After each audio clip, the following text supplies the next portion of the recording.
नमस्कार दोस्तों, स्वागत है आपका आपके अपने YouTube चैनल जीएस जीनियस में। जैसा कि आप स्क्रीन पे देख रहे हैं, what is black box, why they are vital in air disasters.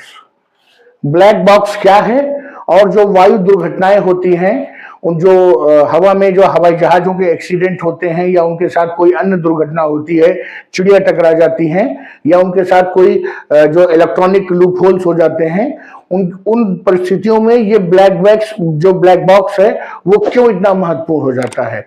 आज हम इसी विषय पर अपनी चर्चा को आपके साथ आगे बढ़ाएंगे। ये जो ब्लैक बॉक्स है, इसके लिए कोई हिंदी शब्द नहीं है, इसको हिंदी में भी ब्लैक बॉक्स ही कहते हैं।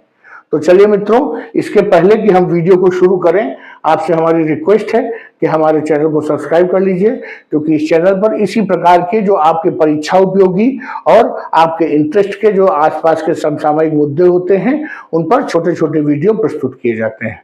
तो चलिए मित्रों, ये ब्लैक बॉक्स क्या होता है इसके बारे में देखते हैं। ये जो आप चित्र देख रहे हैं, ये ब्लैक बॉक्स है। हालांकि इसका रंग जो है ऑरेंज कलर का है, लेकिन ये जो ब्लैक बॉक्स है ये कुछ इस प्रकार का दिखता है, जो कि हवाई जहाज जो होता है, जो यात्री जहाज होता है, उसके जो कॉकपिट होता है, जहां पर पायलट बैठते हैं, उसी में जगह पर ये इंस्टॉल होता है। आगे देखते हैं पूरा मैटर क्या है। 30 जनवरी 2025 को जो है एक अमेरिका के इतिहास में पिछले 24 साल की सबसे बड़ी जो वायु दुर्घटना है, जो हवाई यातायात की दुर्घटना है, वो घटित हुई, जिसमें कि जो एक अमेरिकन एयरलाइंस का जो एक विमान था, जिसमें कि 64 यात्री सवार थे, 60 यात्री थे, 4 जो है जो क्रू मेंबर सपोर्टिंग स्टाफ था वो था। वो जो है यूनाइटेड स्टेट्स की आर्मी का एक जो हेलीकॉप्टर था ब्लैक हॉक, उसके साथ टकरा गया। कब टकराया? जब वो लैंड करने में केवल 2-3 मिनट बाकी थे हवाई जहाज के, उसी समय उसकी टक्कर हो गई। और टक्कर एक जो वहां पर नदी है, बर्फ से ठंडा पानी था उसमें, उस नदी के ऊपर टक्कर हुई। हेलीकॉप्टर और जहाज दोनों बर्फीले पानी में गिर गए। जिन लोगों की मृत्यु उस टक्कर के कारण हुई, विस्फोट के कारण हुई, वो भी मृत हो गए, और जो लोग पानी में 2-4-5 मिनट पड़े रहे, उनकी भी मृत्यु हो गई। तो हेलीकॉप्टर में 3 लोग सवार थे, वो तीनों मृत हो गए, और जो 64 लोग हवाई जहाज पर सवार थे, उन सभी की जो है मृत्यु हो गई। तो पिछले 24 साल में अमेरिका के इतिहास में इससे बड़ी कोई दुर्घटना, हवाई दुर्घटना नहीं हुई है। इसलिए आज ये ब्लैक बॉक्स का मुद्दा जो है महत्वपूर्ण हो गया है। और ये जो दुर्घटना हुई, वहां पर एक नदी है, पोटोमैक नदी, जिसका पानी बता रहे हैं कि जो है माइनस तक उसका टेम्परेचर चला जाता है। उसी में जो है जितने भी यात्री जीवित थे, सर्वाइवल्स, वो उसी में गिर गए और वो जम गए, जो है उनकी डेथ हो गई। और सभी 67 लोग इसमें दुर्घटना में मारे गए। जो इसकी जांच चल रही थी, यूएस जो एडमिनिस्ट्रेशन कर रहा था, उनका कहना है कि जो पैसेंजर प्लेन था अमेरिकन एयरलाइंस का, इसका जो ब्लैक बॉक्स है वो मिल गया है ढूंढने पे, वो नदी के अंदर से मिला है। अब आइए देखिए ये ब्लैक बॉक्स है क्या और ये क्यों जरूरी है। तो वास्तव में जो ये नाम ब्लैक बॉक्स है, इसका ये मतलब नहीं है कि ये ब्लैक कलर के होते हैं। ये ब्लैक कलर के बिल्कुल नहीं होते हैं, और ये लाल से ऑरेंज के आसपास के रंग के होते हैं।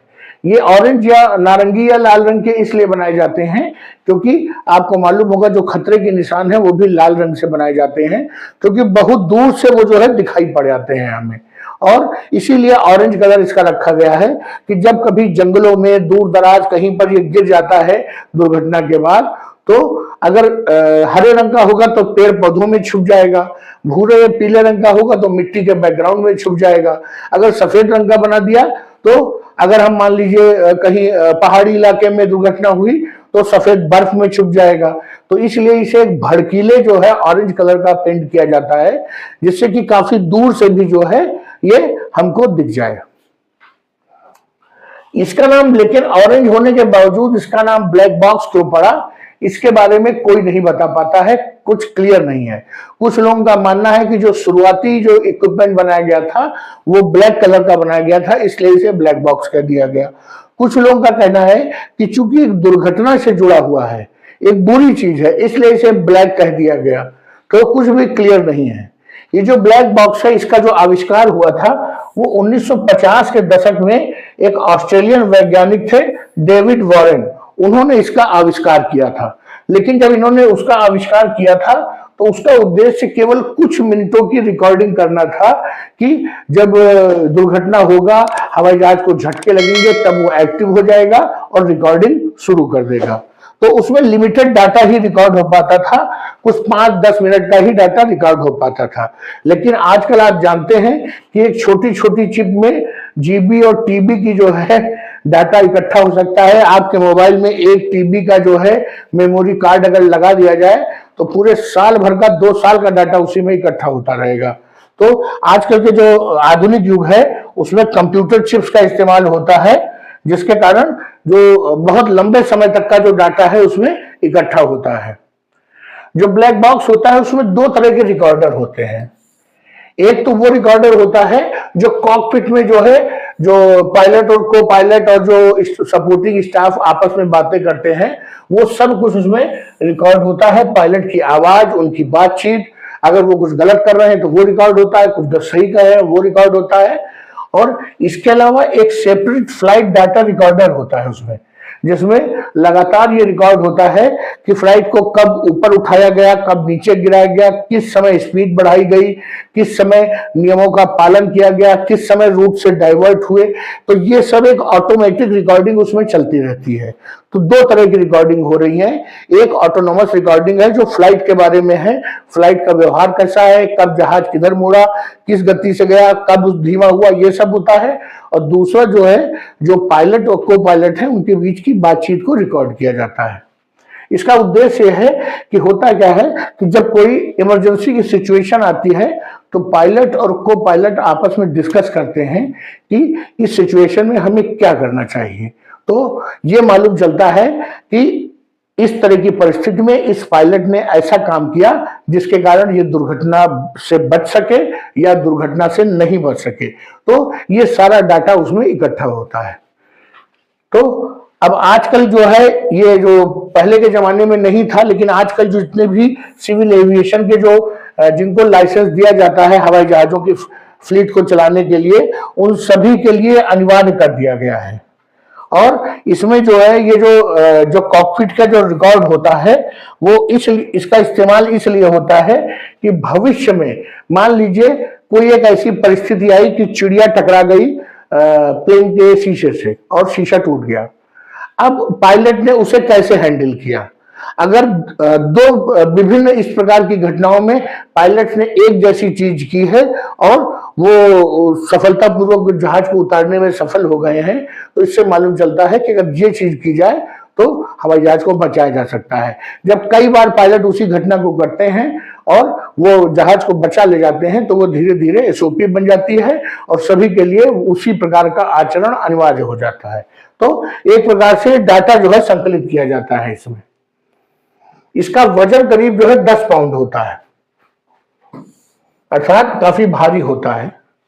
इसमें एक चेसिस होती है जिस पर की जो पूरा डिवाइस और जो उसके पार्ट्स हैं वो लगे होते हैं, और इसके अलावा एक अंडर वाटर लोकेटर बीकन होता है। आप समझ सकते हैं कि बाहर तो ये दिखाई दे जाएगा, लेकिन अगर ये समुद्र में गिरा, नदी में गिरा, जैसा कि इस केस में हुआ था, तो सामान्य रूप से वो दिखाई नहीं पड़ेगा। तो उसमें एक बीकन लगा होगा जिससे लगातार बीप की आवाज निकल रही होंगी, लाइट जल रही होंगी, और जो डाइवर्स हैं, जो गोताखोर हैं, जब वो नीचे जाएंगे तो काफी दूरी से उनको वो लाइट्स, वो जो रेज हैं, वो जो वहां से तरंगे निकल रही हैं, उनको जो है रिकॉग्नाइज कर सकेंगे।